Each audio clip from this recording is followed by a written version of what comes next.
got a phone call recently from a business consultant who wanted me to help him create a CD set that he could sell to his customer base. And he was looking for ideas, like what would the CD set actually be about? And he also going to turn it into an MP3 downloadable product as well. And I said, send me a photograph of each of the shelves on your bookcases. So he did that, and so when he came to see me, I could actually support him and actually help him find some great material. So this is what I would recommend for you if you want to create content for your site to help you get more business. And that's this. Take a look at your bookcases to remind yourself of what you know and also what you're interested in. Because often we forget what we know and what interests us. So when you look at your bookcase, you'll be reminded of that. So as you look along, notice patterns. What subject areas have you got more books on than others? And you can actually, if you want, start to order them in. So clump together the things that particularly interest you. And you might be particularly interested in, say, motivation, or you might be interested in business processes or marketing. You might be surprised that you have twice as many books on one area or 3 times as many books on one area than another area. And that can tell you something about what goes on for you and what it really interests you. Now, if you actually open those books, you will find bits of advice that you may have highlighted. Even opening a book at random will actually remind you of certain things. And you can use that as a trigger for you to create content for your site. So let me give you an example. So a book that I love is this one. It's called A Joseph Campbell Companion. And it's all about Joseph Campbell's. I had the quotes from him. And Joseph Campbell was the inspiration behind the structure of the film Star Wars that George Lucas created. Because this guy was the world's leading expert on fables and myths from around the world. And Star Wars constructed around Joseph Campbell's model of what creates an ideal myth. So, one quote that jumped out for me was this one, which is a bit of advice given to a young Native American at the time of his initiation.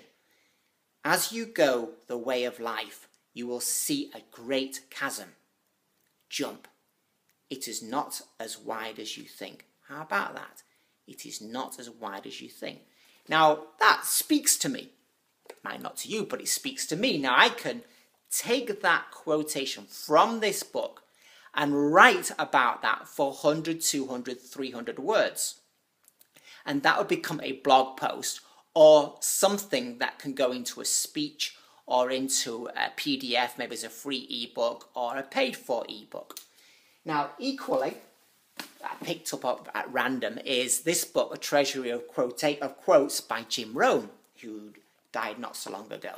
And he has a very interesting, pertinent quote here, which I think is relevant to this conversation, which is, most homes valued at over $250,000 have a library.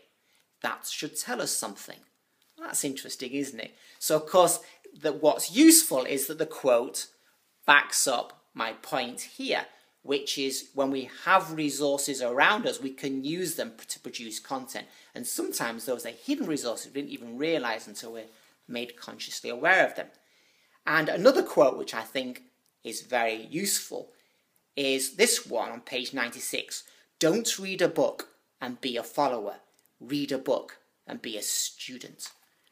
So be a student. In other words, don't just passively read a book and then when you finished it, put it down, then forget all about it. That we actively engage in the material.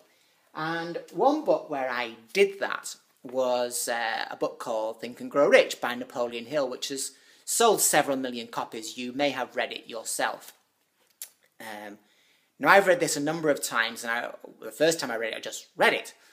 But then I read it again, and I thought, well, what do I agree with?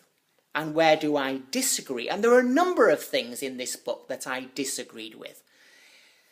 So what I did, I thought, well, actually, why don't I share that with people? So I put together a talk where I talked about the areas I agreed with Napoleon Hill, and also a number of points that he makes in his book where I said, no, I disagree with that, and these are my reasons. And it's worth knowing, you may or may not know, that Napoleon Hill didn't end his life rich. He actually had limited resources towards the end of his life and needed a bit of help to help sustain him in his final years. And I think contributing to the reason why he didn't have a great deal of cash at the end of his life was that he missed a few points from his book. So I teach that.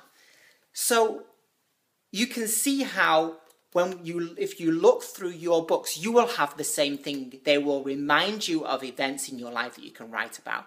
There are stories that you can actually refer to. There are quotes that you can use. And once you start to write, it will spur you to do other things. So what I recommend you do is, before the end of today, go to your bookshelf, pick out one book that you like or dislike, pull it off the shelves, think what it is that you like or dislike that you feel you could share with somebody. And once you've thought it through, either record a video on the spur of the moment as I'm doing with you now, or sit and write some words. And then you either post that onto your website, or you could just as easily send it to a friend of yours, or your brother or sister, or one of your colleagues, get their input, refine the text, and then post it up online and see what comments you get back. I believe doing things like that will make a significant impact on your business, and it'll enable your customers to get to know you, to enable you to like you even more than they do now, and they trust you in such a way that they think, this is the kind of person that I like to do business with, or I would like to continue to do business with. I hope that helps. My name is Christopher John Payne. Hope to see you again soon. Bye-bye.